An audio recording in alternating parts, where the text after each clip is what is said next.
제도권 주식 분석입니다. 자, 오늘 말씀드릴 중요한 내용 두 가지가 있습니다. 결과적으로 키움 ELB 5%짜리 ISA라는 그 큰 허들이 있었음에도 불구하고 완판됐습니다. 자, 그리고 한투 발행엄 금리 결국 인하했습니다. 제가 두 가지 설명드리면서 원금 보장되는 중요한 상품들 세 가지까지 정리를 해보도록 하겠습니다.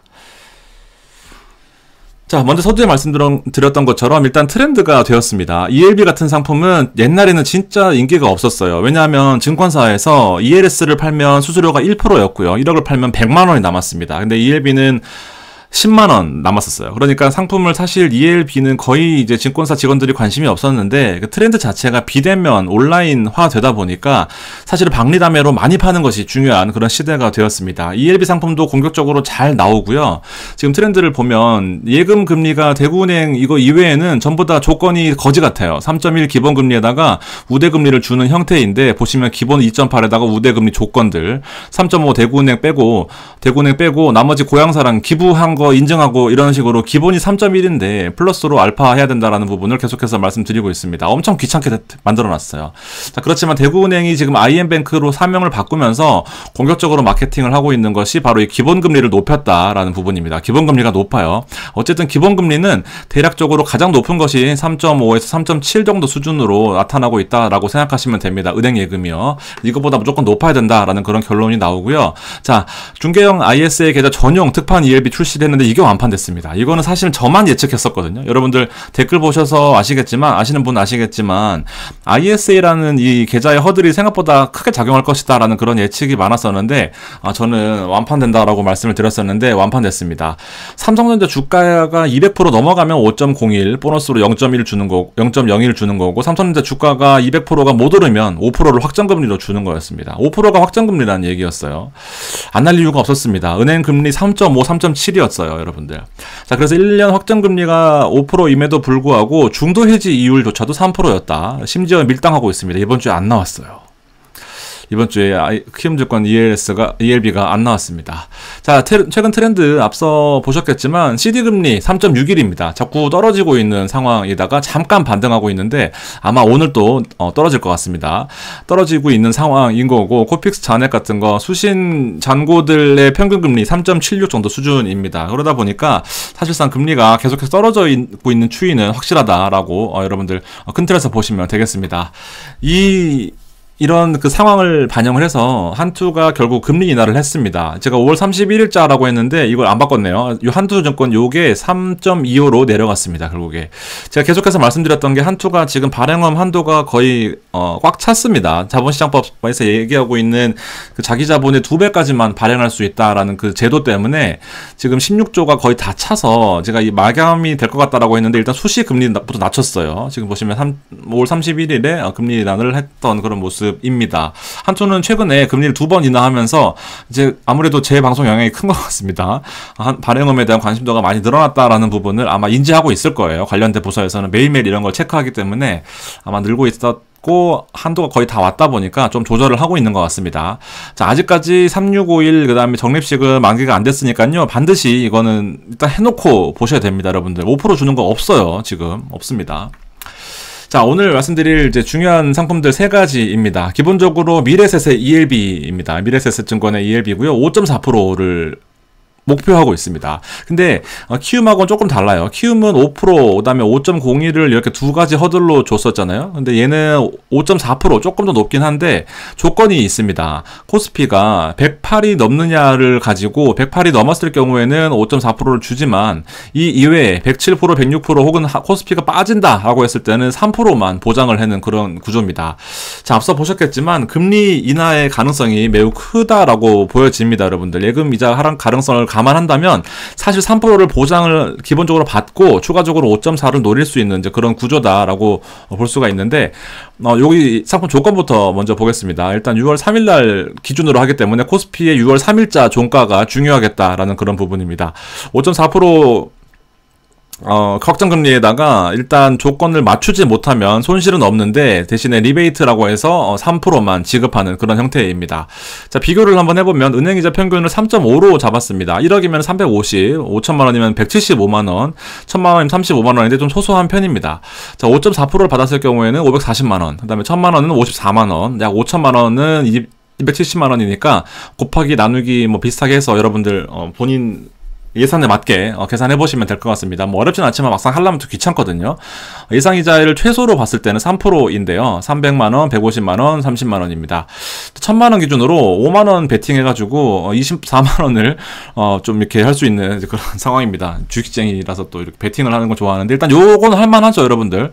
여기는 조금 고민될 만해요. 근데 25만원의 목표 25만원을 가지고 이제 한 100만원 정도를 더 수취할 수 있는 가능성이 있는 건데, 자, 코스피가 최근에는 메리트가 없었어요, 여러분들. 왜냐면 코스피가 고점을 넘어가냐 마냐 할 때는 사실은 이제 리스크가 좀 있었다라고 한다면, 최근에 엄청 빠졌거든요. 진짜 코스피 때문에 미치겠습니다. 이거 보시면은 오늘 하루만 1.5% 밀렸고, 그다음에 어제도 많이 밀렸어요. 보시면 음봉 긴 게 두 가지가 있습니다. 그러다 보니까 이 두 가지가 두 음봉이 이만큼 밀리다 보니까 이제 메리트가 생긴 거예요. 왜냐하면 108%가 이제 올라야 되는 건데 여기서 8%더 오르기는 쉽지 않잖아요. 근데 여기서는 이제 고점 대비해서 한 3%만 더 오르면 됩니다. 한 이틀이면 돼요. 한 번이라도 이제 마지막에 이제 종가 대비해서 얼마나 올랐느냐가 이 수익률을 결정하다 보니까 일단은 여기서 하는 것보다는 여기서 하는 게 훨씬 낫다라는 겁니다. 물론 원금 보장은 되지만 가능성이 커졌다라는 겁니다.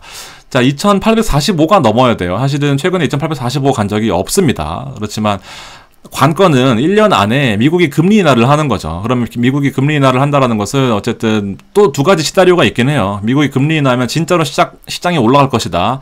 혹은 금리 인하를 이제 한다라고 한다는 것은 이제 그 실적 과대평가되어 있는 주식들, 나스닥도 많이 올라 있고 S&P도 많이 올라 있으니까 이 높아진 눈높이를 금리 인하를 했는데 이 높아진 눈높이에 대한 실적이 잘 나오느냐. 그래서 오히려 이게 트리거가 돼서 빠질 수도 있습니다. 두 가지 시나리오는 뭐 늘 언젠가 우리가 기대하는 것만큼 잘 된 적이 없었으니까 늘 뭐 1번을 원하지만 2번이 된 건 사실이긴 한데, 아무튼 코스피 입장에서는 금리 인하를 한다라고 한다면 한국은행도 금리를 낮추게 되고 코스피에 대한 그 투자 비용, 투자 부담이 좀 줄어드는 경향들이 있다라고 보고 있습니다. 자, 저게 5.4랑 3%의 그 갭이 좀 신경 쓰이신다 한다면 확실한 4%짜리도 있습니다, 여러분들. 4%는 지금 메리트가 있습니다. 은행금리 3.7 받기도 어려운 상황이에요.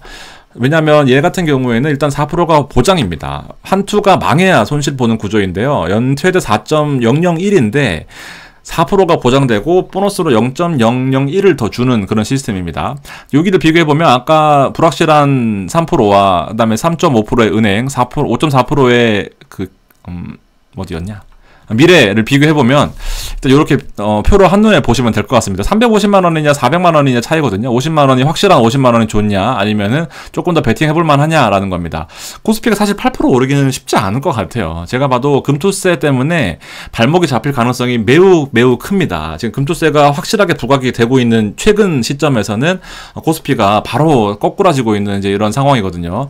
금감원장까지도 코스피 지금 밸류에이션 때문에 금투세를 하면 안 된다라고 하고 있지만 사실상 민주당에서 워낙 밀고 있기 때문에 나중에 협상 카드로 쓸지언정 현재로서는 이 불확실성에 대비를 해야 되는 그런 모습이다 보니까 좀 여러모로 저희도 힘든 상황이긴 합니다. 자, 어쨌든 불확실한 3%에서 5.4보다 4%가 확실히 좋다라고 한다면 한투를 선택하시면 됩니다, 여러분들. 자, 아니나 다를까 한투는 이미 경쟁률이 1대1을 넘어갔습니다, 여러분들. 1.2대1이에요. 이거 되게 이에 비해서 이런 거 진짜 잘 없거든요. 그러니까 4%에 여러분들 얼마나 관심이 많으시냐라는 겁니다. 500억 모으기로 했는데 600억이 모였어요. 이거 몇백억씩 모으기가 사실 쉽지 않거든요, 여러분들. 아무튼 확실한 4% 보장이 되어 있는 형태로서 여러분들 4%가 좋다 하시면 한투 계속해서 보시면 됩니다. 자, 발행원 이제 어쨌든 말씀 안 드릴 수가 없는데 4%가 지금 귀하다라는 걸 말씀드리다 보니까 지금 한도 소진되기 전에 빨리 하셨으면 좋겠거든요. 지금 보시면은 말해 뭐합니까? 원금 보장 추구형, 한투가 망하면 보장을 안 돼요. 다 마찬가지입니다. 상품 중에 가장 낮은 조건, 가장 높은 금리. 조건이 아예 없어요. 그리고 높은 금리, 가장 높은 금리입니다. 365에 4%를 주고 적립식은 5%인데 여기 지금 3.25로 낮아진 거 보이시죠? 원래 3.3이었어요. 마찬가지로 여기 다 낮아졌습니다. 3개월까지 3.25인데 이게 왜냐하면 0.05가 얼마나 크겠냐 하시겠지만 금액이 뭐 100만원, 200만원도 아니고 이건 금액 제한이 없기 때문에 사실 되게 크게 하시는 분들도 많거든요. 그러다 보니까 이제 이 부분들이 좀 고민이 될 수밖에 없다라는 겁니다. 그리고 적립식 여러분들 5%짜리 진짜 없습니다. 자, 근데 이제 8회차만 12번 중에서 8번만 입금을 하면 어쨌든 그 5% 확정금리를 주기 때문에 이 부분들 참고하셨으면 좋겠고요. 한투 파산 시에는 원금 손실날 수 있다라는 겁니다. 자, ELS 좀 몇 개 볼게요. 이제 뭐 제가 괜찮다라고 생각하는 조건 때문에 지난번에 말씀을 드렸었어요. 이게 그때랑 달라진 게 뭐냐면 이제 오늘 새로 나왔거든요. 근데 보시면 요 첫 스텝이 달라졌어요. 이게 ELS가 뭔지 아시죠? 요 조건 안에 들어가면은 연시 프로를 주겠다라는 거고 35% 밑으로 빠지지 않으면 30%를 주겠다라는 건데 뒤에 설명 다시 드릴게요. 근데 어쨌든 지난번에는 요게 75였어요. 그러니까 첫 스텝에 바로 상환될 가능성이 컸단 말이죠. 근데 요 첫 스텝이 위로 올라갔습니다. 80으로요. 좀 안 좋아졌습니다. 결과적으로. 그리고 리자드를 중요시 하라라고 말씀을 드리고 있는데 리자드 이꼴 슈퍼 찬스입니다.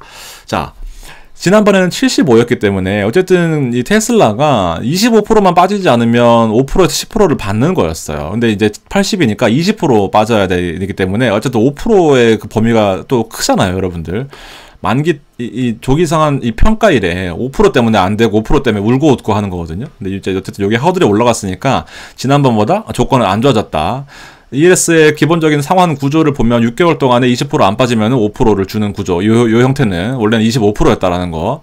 그리고 1년 동안 반토막이 안 나면 55%를 1년 동안 55%가 안 빠지면은 20%를 준다라는 건데, 요 리자드 슈퍼 찬스라고 하는 게 바로 요거인 거죠.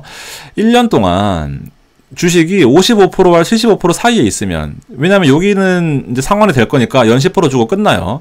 근데 여기 사이에 있다라는 게 만약에 여기 밑으로 떨어지면 이제 반토막 난 거잖아요. 반토막은 안 났지만 요 사이에 있다라고 한다면 특별히 20%를 주겠다라는 겁니다. 테슬라가 50% 빠져야지만 손실을 볼 수 있는, 아니면 그 뒤로 미뤄지는 구조인데 어쨌든 여기서 안 됐다라고 한다면 3년 동안 주가가 65%만 하락을 하면 30% 이익을 줍니다. 여기 밑으로 한 번도 안 빠지면은 35% 밑으로 하락한 적이 없으면 30%를 주는 거예요. 그러니까 사실은 메리트가 있죠. 대신에 3년 동안 주가가 35% 밑으로 떨어지면 대손실이 발생하는 거죠. 테슬라가 65% 빠져야 되거든요, 여러분들. 웬만한 종목들 대형주 65% 빠져야 된다라는 건데 테슬라가 지금 이미 많이 빠져 있어요. 여러 가지 조건들은 지금 안 좋긴 합니다. 테슬라가 점유율이 좀 밀리고 있고 어쨌든 그런 부분들은 있는데요. 어쨌든 미국에서는 여전히 1등이긴 합니다. 자, 3년 동안 반토막 안 나면은 이런 조건들을 말씀을 드렸는데, 테슬라를 살짝 살펴보면 테슬라 시총이 5,616억 달러로서 이게 700조거든요. 약 700조. 삼성전자 시총이 430조예요. 비교 불가입니다. 삼성전자가 여러분들 65% 빠지는 거 상상해 보셨습니까? 여기 있는 것들 다 작은 회사들이에요. 테슬라에 비하면 작고 귀여운 회사들입니다. 70조. 그다음에 현대차 50조.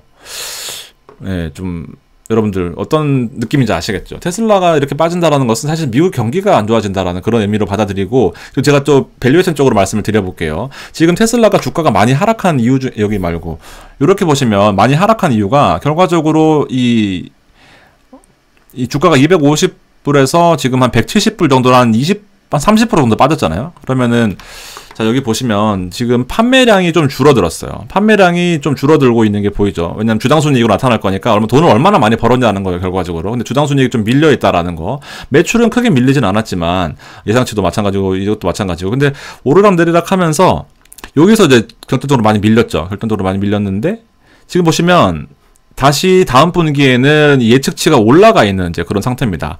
예측치랑 그 실제치는 거의 비슷해요, 여러분들. 보시면 대동소이하고 이거 어닝 서프라이즈고 비슷한 상황인 건데, 일단 여기서부터 여기 올라간다라고 하는 것은 적어도 지금보다는 덜 밀리겠다라는 거거든요. 적어도.